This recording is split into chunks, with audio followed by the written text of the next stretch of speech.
আজকে আমরা পড়ব লেসন 3 অটাম। লিখেছেন জন ক্লেয়ার। অটাম হচ্ছে একটা সিজন, তাই তো? অটাম কি কোন সিজন? অটাম হ্যাঁ, শরৎকাল। তাহলে নিশ্চয়ই কবিতার টাইটেল দেখেই আমরা বুঝতে পারছি যে লেখক কবি এই অটাম সিজন নিয়েই কিছু একটা বলবেন, প্রকৃতি নিয়ে বলছে তার মানে, তাই না?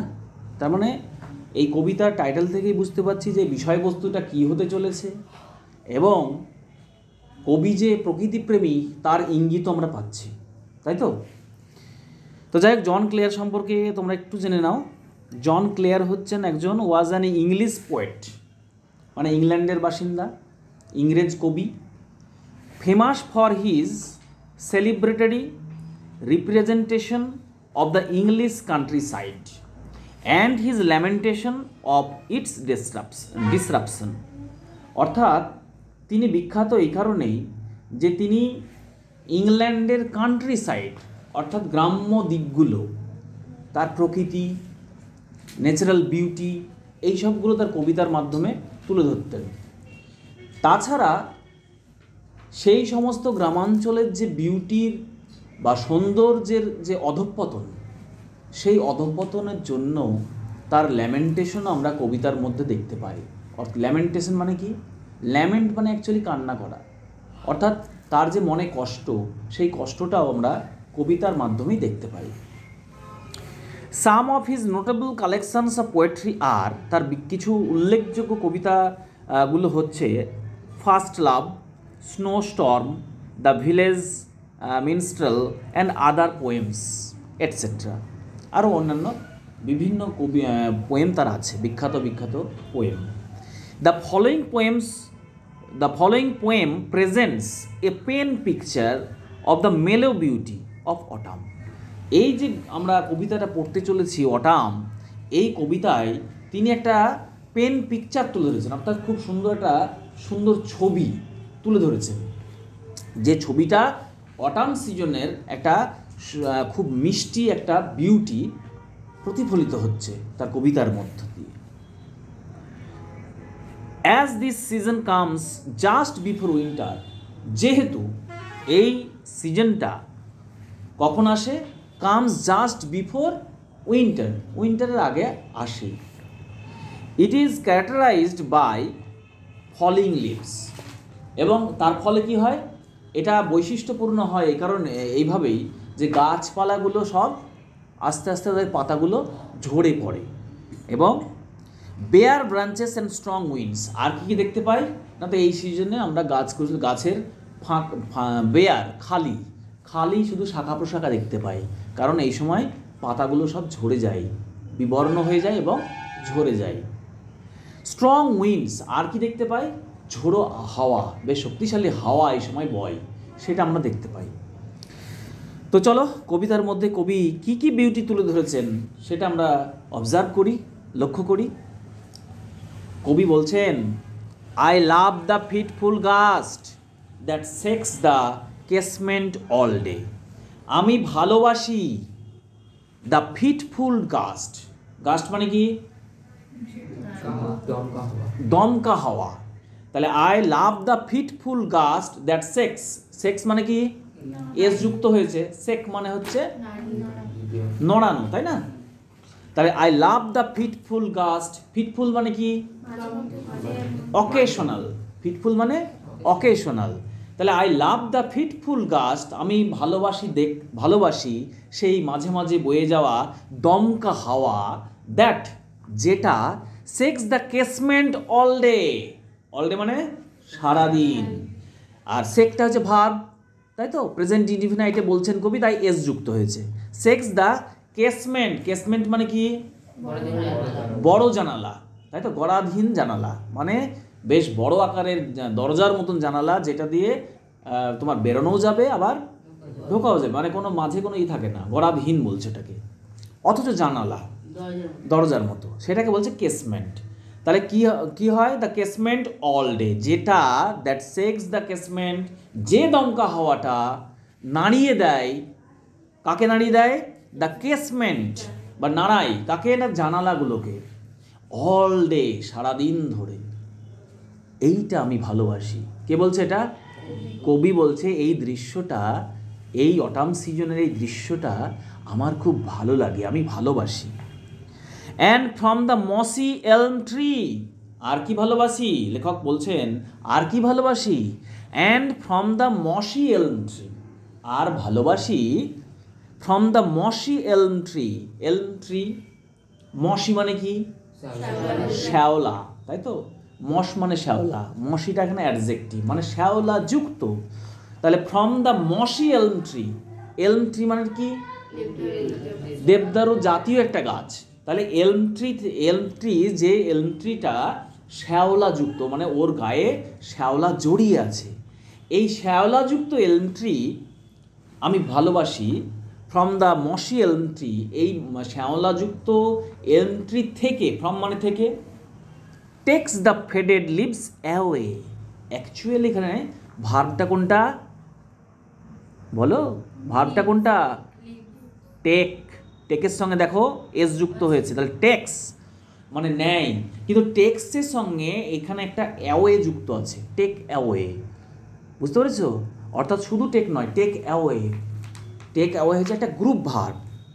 টেক অ্যাওয়ে মানে নিয়ে যাওয়া বা উড়িয়ে নিয়ে যাওয়া, ঠিক আছে? তাহলে আর কি ভালোবাসি? From the mossy elm tree takes the faded leaves away, অর্থাৎ সেই শাওলাযুক্ত এলম গাছ থেকে যে সমস্ত ফেডেড লিভস, অর্থাৎ বিবর্ণ ফ্যাকাশে গাছের পাতাগুলোকে টেক্স অ্যাওয়ে নিয়ে চলে যায় বা উড়িয়ে নিয়ে চলে যায়। মসি গাছ থেকে সেই বিবর্ণ পাতাগুলোকে উড়িয়ে নিয়ে চলে যায়, এইটা আমি ভালোবাসি। কে উড়িয়ে নিয়ে যায়? সেই দমকা হাওয়াটা, যে দমকা হাওয়াটা জানলাটাকে নাড়িয়ে দিচ্ছিল, সেই দমকা হাওয়াটা শ্যাওলাযুক্ত মসি গাছের পাতাগুলোকে, বিবর্ণ পাতাগুলোকে কি করে? উড়িয়ে নিয়ে যায়। Takes away, present indefinite tense, উড়িয়ে নিয়ে যায়। এই দৃশ্যটা আমার ভালো লাগে, আমি ভালোবাসি। তারপরে কি করে? টুয়েরলিং দেম, দেম বলতে এই ফেডেড লিভসগুলোকে বলছে দেম। তাহলে টুয়েরলিং মানে কি? টুয়েরল মানে কি? পাক খাওয়ানো, মানে ঘোরানো, বন বন করে ঘোরানো, পাক খাওয়ানো। টুয়েরলিং দেম, বন বন করে ঘোরায় তাদেরকে। কোথায়? By the window pane. By the window pane মানে কি? উইন্ডো মানে জানালা, পেন মানে সার্সি। What is সার্সি? সার্সি জানো কি? কাঁচ বলতে, হ্যাঁ ঠিকই বলেছো। সার্সি হচ্ছে একটা পাল্লা থাকবে, পাল্লার প্যানেল থাকবে কাঠে, তার মাঝে অংশটা একক একটা কাঁচ, কাঁচ লাগানো থাকে, এইটাকে বলছে পেন, উইন্ডো পেন। তারা কি করে? বাই দ্য উইন্ডো পেন মানে জানালার পাশে, সার্সিযুক্ত জানালার পাশে কি করে? তাদেরকে ঘোরায়। টুয়ার্লিং দেম, ঘোরাতে ঘোরাতে, মানে এখান থেকে নিয়ে চলে যায় বাক্যটা আগের পর্যন্ত, দেখো বাক্যটা। তাহলে জানালার পাশে বিবর্ণ পাতাগুলোকে বন বন করে ঘোরাতে ঘোরাতে নিয়ে চলে যায় দূরে। এই দৃশ্যটা আমি ভালোবাসি। কিন্তু এখনও শেষ হয়নি বাক্যটা। উইথ থাউজেন্ডস আদার্স, কাদের সঙ্গে? উইথ মানে কি? সঙ্গে। তারা শুধুমাত্র ওই মসি এলম গাছের পাতা, বিবর্ণ পাতা নয়, সেগুলোকে তো নিয়ে আসছে হাওয়াতে, বয়ে নিয়ে চলে আসছে, দূরে নিয়ে চলে যাচ্ছে। এবং জানালার ধারে যাওয়ার সময় জানালার ধারে কি করছে? সার্সির ধারে বন বন করে ঘোরাচ্ছে, ঘুরিয়ে নিয়ে যাচ্ছে। এবং সেগুলোকে with thousand others down the lane, এবং উইথ থাউজেন্ড আদার্স অন্যান্য হাজার হাজার, অন্যান্য বলতে অন্যান্য হাজার হাজার পাতার সঙ্গে কোথায় নিয়ে গিয়ে ফেলে? Down the lane. অর্থাৎ লেন মানে হচ্ছে গলি, তাহলে সেই গলির মধ্যে নিয়ে গিয়ে, নিচে গলির মধ্যে নিয়ে গিয়ে হাজার হাজার পাতার সঙ্গে সেই এলম গাছের বিবর্ণ পাতাগুলোকে নিয়ে গিয়ে ফেলে। এই দৃশ্যটা আমার ভালো লাগে, আমি ভালোবাসি। তাহলে দৃশ্যটা কোনটা? এটা দৃশ্যটা হচ্ছে যে মসি এলম গাছ থেকে বিবর্ণ পাতাগুলোকে উড়িয়ে নিয়ে যায়, এবং নিয়ে যাওয়ার সময় সেই পাতাগুলোকে জানালার সারসির ধারে বন বন করে ঘোরাতে ঘোরাতে নিয়ে যায় এবং সেগুলোকে নিয়ে গিয়ে ফেলে কোথায়? একটা সরু গলির নিচে আরও হাজার হাজার শুকনো পাতাদের সঙ্গে। Is it clear? বোঝা গেল? বেশ, এই দৃশ্যটা আমি ভালোবাসি। তাহলে দুটো জিনিস এখানে আমরা দেখতে পেলাম, লেখক ভালোবাসি বলছেন। একটা হচ্ছে কেসমেন্ট, তাই না, দমকা হাওয়া যেটা কেসমেন্টটাকে নাড়িয়ে দেয় সারাদিন ধরে, এই দৃশ্যটা আমি ভালোবাসি। আর একটা হচ্ছে এই মশি গাছের ফেডেড লিভস যেটাকে হাওয়াতে বয়ে নিয়ে চলে যায় এবং জানালার ধারে টুয়েলিং করতে করতে গলিতে নিয়ে গিয়ে ফেলে, এই দৃশ্যটাও কবি ভালোবাসেন। নেক্সট, আর কি ভালোবাসেন? I love to C the checking twig. আবার দেখো সেক ভার্বটা ইউজ হয়েছে, ফার্স্ট স্ট্যান্ডাতেও সেক ব্যবহার করেছিলেন, এই স্ট্যান্ডাতেও সেক ভার্বটা ব্যবহার করেছেন। তাহলে আই লাভ টু সি দেখতে, কি ব্যবহার হয়েছে এখানটায়? ইনফিনিটিভ, তাই না? টু সি মানে দেখতে, টু রাইট মানে লিখতে, এখানে ইনফিনিটিভ ব্যবহার করেছেন। তাহলে আই লাভ টু সি, আমি দেখতে ভালোবাসি, কি ভালোবাসি? The checking twig. The checking twig, twig মানে কি? কচি পল্লব, তাই তো, কচি পাতা। তার আগে কি ব্যবহার করেছেন? সেকিং। তাহলে এটা কি? সেকিংটা নড়তে তো ঠিক নয়, এটা কি হিসেবে ব্যবহার করেছেন? সেক মানে নড়া, কিন্তু করেছেন সেকিং টুইগ। তাহলে কি, কোন পার্টস অফ স্পিচ? কোন পার্টস অফ স্পিচ? টুইগটা তো নাউন, টুইগটা নাউন না, কচি পাতা। তার আগে সেকিং ব্যবহার করেছেন, তাহলে কি অ্যাডজেক্টিভ না এটা? এটা হচ্ছে অ্যাডজেক্টিভ হিসেবে, মানে সেকিং টুইগ অর্থাৎ কম্পনরত পাতাগুলো, মানে নড়ছে এমন পাতাগুলো বা কম্পনরত পাতাগুলো। I love to C the checking twig, এটা হচ্ছে প্রেজেন্ট পার্টিসিপল। কোনগুলোকে প্রেজেন্ট পার্টিসিপল বলি? যে ভার্বের সঙ্গে আইএনজি যুক্ত করা হয় এবং যে ভার্বটা কোনো নাউনের আগে বসে অ্যাডজেক্টিভের কাজ করে, অর্থাৎ সেই নাউনটার কোনো একটা গুণ প্রকাশ করে, মডিফাই করে, তাই না? সেটাকে আমরা বলি প্রেজেন্ট পার্টিসিপল। এখানে প্রেজেন্ট পার্টিসিপল লেখক ব্যবহার করেছেন। তাহলে তাই বলছেন I love to C the checking twig, আমি দেখতে ভালোবাসি সেই দোদুল্যমান কচি পল্লব, দুলছে এমন বা কম্পনরত, নড়ছে এমন। আমি সেই কচি পল্লবগুলো, দোদুল্যমান কচি পল্লবগুলো দেখতে ভালোবাসি। যারা, এখানে যারাটা উজ্জ, দ্যাট এটা উজ্জ আছে। ড্যান্স, যারা নাচে। Till the shut of eve, till the shut, shut মানে বন্ধ করা, ভার্ব, কিন্তু এখানে শার্টটা নাউন, তাই তো? তা টিল দ্য শার্ট অফ এব, এব মানে হচ্ছে ইভিনিং, অর্থাৎ ড্যান্স যারা নাচে, টিল দ্য শার্ট অফ এব অর্থাৎ ইভিনিং, ইভিনিং মানে কি? সন্ধ্যা, সন্ধ্যা শেষ হওয়া পর্যন্ত যারা নাচে, মানে রাত্রি হওয়ার আগে পর্যন্ত যে পাতাগুলো কি হয়? দোদুল্যমান, তাই তো, কম্পনরত। লেখক সেটাকে বলছে নাচা। ওই যে কাঁপছে, ওই যে সেকিং হচ্ছে, সেটাকে বলছে লেখক নাচা। অর্থাৎ সেই কম্পনরত বা দোদুল্যমান পাতাগুলো যারা নাচে, টিল দ্য শার্ট অফ এব, ইভিনিংয়ের শেষ পর্যন্ত, বন্ধ হওয়া পর্যন্ত। দ্যাট মিনস রাত্রি শুরু হওয়ার আগে পর্যন্ত যারা নাচে, সেই নাচছে এমন বা দোদুল্যমান কচি পল্লবগুলো আমি দেখতে ভালোবাসি।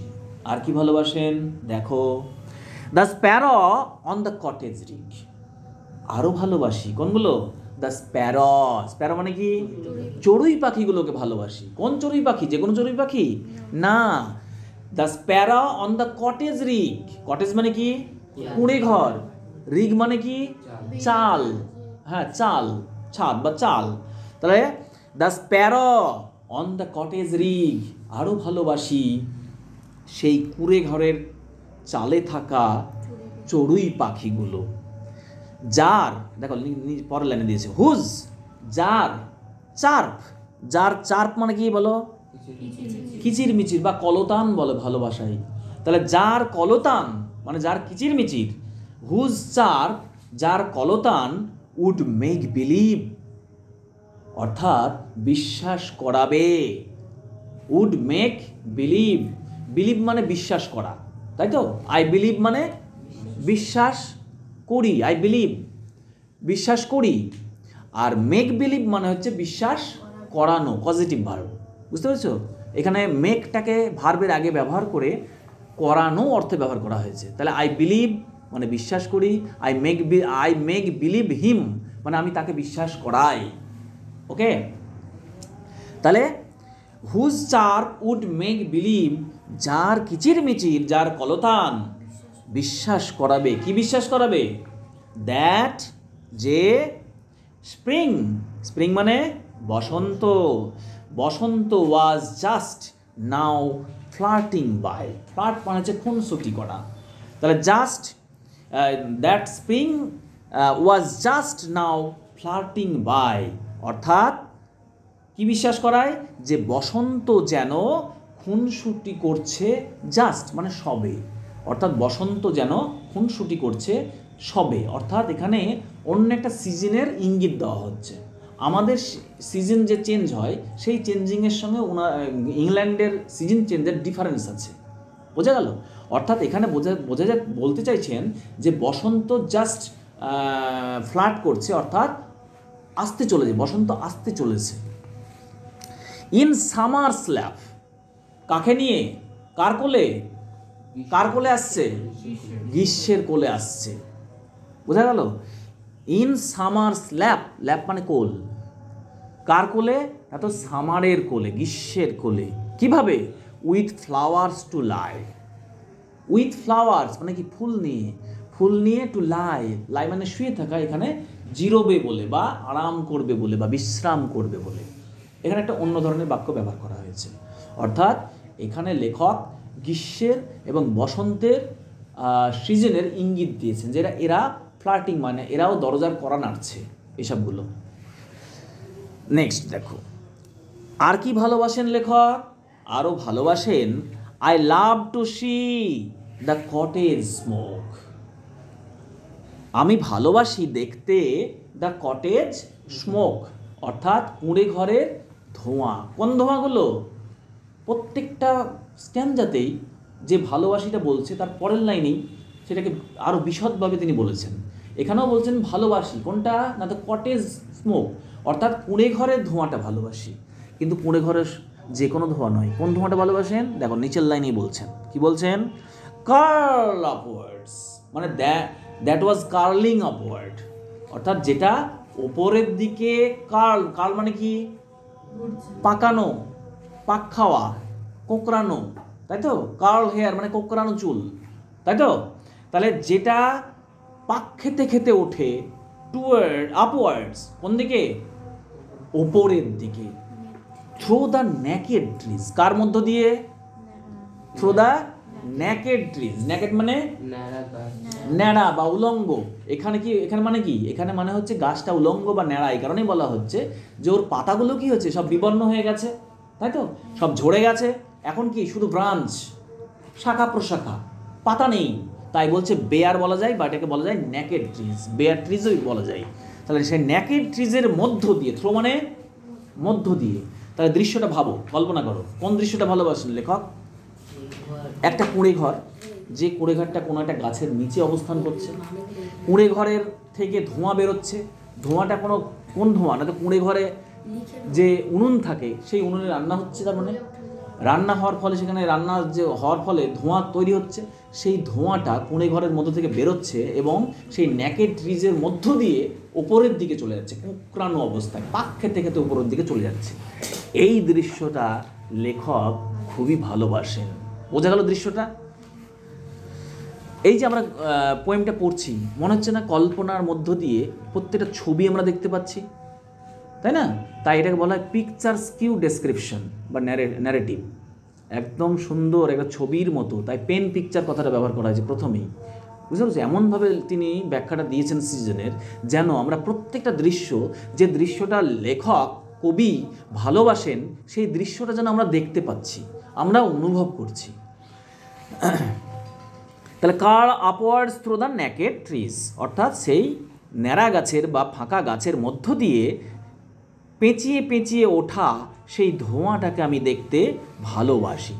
নেক্সট, এই দেখো একটা ছবি দিয়ে দিয়েছে, দেখো গাছ, গাছের পাতা নেই, তা ঠিক নিচেই কুঁড়ে ঘর, সেই কুঁড়ে ঘরে হয়তো রান্না হচ্ছে, সেখান থেকে ধোঁয়া বেরোচ্ছে আর ধোঁয়াটা পেঁচিয়ে পেঁচিয়ে একেবারে সুন্দর হয়ে উপরের দিকে উঠে যাচ্ছে। এই দৃশ্যটা লেখক বলছেন আমি ভালোবাসি। নেক্সট, আর কি ভালোবাসেন? The পিজিয়নস নেস্টেলড round. আর কি ভালোবাসেন?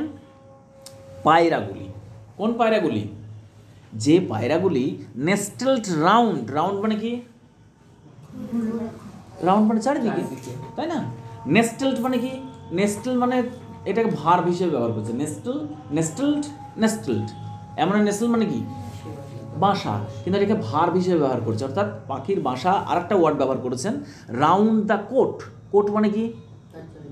হ্যাঁ, সিওটি, কোট মানে বাসা। হ্যাঁ, কোট মানে বাসা, ঠিক আছে। আর নেস্টেল মানে এটাকে ভার্ব হিসেবে ব্যবহার করেছে। তাহলে আমি ভালোবাসি, আর কি ভালোবাসি বলছে? পায়রাগুলোকে ভালোবাসি যেগুলো নেসেল রাউন্ড দ্য কোট, অর্থাৎ তার বাসার চারিদিকে ঘুরছে বা পাক খাচ্ছে, ঠিক আছে। হ্যাঁ, এখানে সেই হিসেবে ব্যবহার করেছেন কবি। অন ডাল নভেম্বর ডেজ লাইক দিস, এই রকম, এই দিনগুলোর মতো, অর্থাৎ ডাল মানে নিষ্প্রভ, নভেম্বর ডেজ নভেম্বরের দিনের, অন এটা কমপ্লিমেন্ট হিসেবে ব্যবহার করেছেন। অন ডাল নভেম্বর ডেজ, অর্থাৎ নভেম্বর মাসের নিষ্প্রভ এই দিনগুলির মধ্যে, লাইক দিস এইরকমভাবে, অর্থাৎ এই যে বলেছেন তিনি নভেম্বর মাসের একটা নিষ্প্রভ দিনের দৃশ্য, এই দৃশ্যগুলো যেগুলো তিনি দেখছেন সেগুলো তিনি ভালোবাসেন। কি কি আছে দেখো? দ্য কক আপন দ্য ডাংহিল ক্রোয়িং, অর্থাৎ এই নভেম্বর মাসের নিষ্প্রভ দিনে লেখক বা কবি দেখতে ভালোবাসেন সেই কককে। ককটাকে মোরগ। তাহলে কক দেখতে ভালোবাসেন, মোরগ দেখতে ভালোবাসেন। কোথাকার কক সেটাও বিশেষভাবে উল্লেখ করেছেন, আপন দ্য ডাং হিল, অর্থাৎ গোবরের স্তূপের উপরে। ক্রোয়িং, অর্থাৎ এখানেও ক্রো মানে কি? ডাকা, এখানেও আইএনজি ব্যবহার করেছেন, অর্থাৎ ডাকছে এমন, উচ্চ স্বরে ডাকছে এমন মোরগগুলো যেগুলো ডাং হিলের উপরে দাঁড়িয়ে ডাকছে, এই দৃশ্যটা দেখতে আমি ভালোবাসি। নভেম্বরের দিনে এই দৃশ্যটা আমি দেখতে ভালোবাসি। আর কি ভালোবাসি? দ্য মিল। আর কি ভালোবাসি? দ্য মিল, অর্থাৎ এখানে মিল বলতে কল, পেশাই কল। তাহলে মিল কোথায় গেল? The mill sails on the heath. Heath মানে কি? হিট মানে কি? ঊষর প্রান্তর, মানে একটা প্রান্তর মানে মাঠ, হ্যাঁ, যেখানে ঊষর প্রান্তর মানে হচ্ছে হালকা হালকা তৃণভূমি রয়েছে, এই প্রান্তরটাকে বলা হচ্ছে হিট, ঊষর প্রান্তর। তাই বলছেন আর কি ভালোবাসি না, the mill sails on the heath a going. A going মানে অন গোয়িং, মানে চলমান, অর্থাৎ the mill sails on the heath, অর্থাৎ পেশাই কল যেগুলো যেন মনে হচ্ছে পাল তুলে এগিয়ে চলেছে। হ্যাঁ, কোথায়? তৃণভূমির মধ্যে উপরে, অর্থাৎ সেই প্রান্তরে, হিট সেই প্রান্তরে, মানে এখানে একটা দৃশ্য তুলে ধরেছেন, ভালো করে বুঝো। দ্য মিল সেলস, এখানে পেশাই কল বলতে বোঝাচ্ছেন তিনি কবি, যে মাঠে কি হয়, চাষবাস হয়ে যায়, যখন ফসল হয়ে যায় সেটাকে তো মাড়াই করতে হয়, সেটাকে মাঠেই মাড়াই করা হয়, তার জন্য একটা কল ব্যবহার করা হয়, তাই না? সেই কলের মধ্য দিয়ে সেই শস্যটাকে পাঠানো হয়, তখন শস্য একদিকে হয়, আর যেগুলো বাদ দেওয়া জিনিস মানে তুষ বলি আমরা, সেগুলো আলাদা দিকে যায়, সেগুলো একদিকে গিয়ে পড়ে। তো ওইখানে যে হাওয়া বইছে এই অটাম সিজনের, তখন কি হয়, সেই তুষগুলো বেরিয়ে যে তুষগুলো যেন পাল তুলতে যেমন জাহাজ যায়, জলজাহাজগুলো, ঠিক সেই রকমভাবে সেই তুষগুলো যেন ঊষর প্রান্তরের উপর দিয়ে পাল তুলে চলে যাচ্ছে। এই দৃশ্যটা দেখতে আমি ভালোবাসি। বোঝা গেল এই জায়গাটা? বেশ। আর কি ভালোবাসি? দ্য ফিদার, পালক। কার পালক? From the raven's breast. আর ভালোবাসি, র্যাভেন মানে কি? দ্বার কাক। দ্বার কাকের বক্ষ থেকে ঝরে পড়া, পরের লাইন আছে, falls on the stubble lea. Stubble lea মানে কি? ফসল কেটে পর জমিতে হ্যাঁ, স্টাবল লিভ অর্থাৎ হচ্ছে লিক অর্থাৎ অর্থ এখানটায় ফিল্ড, কিন্তু স্টাবললি বলতে বোঝাচ্ছে যে ফসল কাটার পরে যে নিচের অংশটা পড়ে থাকে কাটার পরে খোঁচা খোঁচা হয়ে, সেই অংশটা সমেত পুরো ফিল্ডটাকে বলা হয় স্টাবল লি। তাহলে ফলস অন দ্য স্টাবল লি, আমি ভালোবাসি দেখতে সেই দাঁড় কাকের বক্ষ থেকে ঝরে পড়া স্টাবল লিয়ের ওপরে, অর্থাৎ খোঁচা খোঁচা ঘাস ভরা প্রান্তরের উপরে ঝরে পড়া সেই পালকগুলো যখন পড়ছে, সেই পড়ার দৃশ্যটা দেখতে আমি ভালোবাসি। দ্য অ্যাকর্নস, আর কি ভালোবাসি? দ্য অ্যাকর্নস অর্থাৎ ওক গাছের ফল। অ্যাকর্নস কি? ওক গাছের ফলকে বলা হয় অ্যাকর্নস। আর ভালোবাসি সেই ওক গাছের ফলগুলোকে নিয়ার দ্য ওল্ড ক্রোজ নেস্ট, অর্থাৎ কোথায়? না তো বুড়ো, ওল্ড মানে বয়স্ক বা বুড়ো, ক্রোজ নেস্ট মানে দাঁড় কাক, দাঁড় কাকের কাছাকাছি সেই ওক গাছের ফলগুলো দেখতে আমি ভালোবাসি। That fall pattering, that fall pattering down the tree, যেটা টপ টপ করে পড়ে। প্যাটারিং মানে কি? টপ টপ করে পড়া, তাই তো, দুপদাপ করে পড়া, টপ টপ করে পড়া। দ্যাট ফল, দ্যাটটা কেন উজ্জ্ব আছে? দ্যাট ফল যেটা পড়ে প্যাটারিং ডাউন দ্য ট্রি, অর্থাৎ সেই গাছ থেকে টুপটাপ করে পড়ে, সেই দৃশ্যটা আমি দেখতে ভালোবাসি।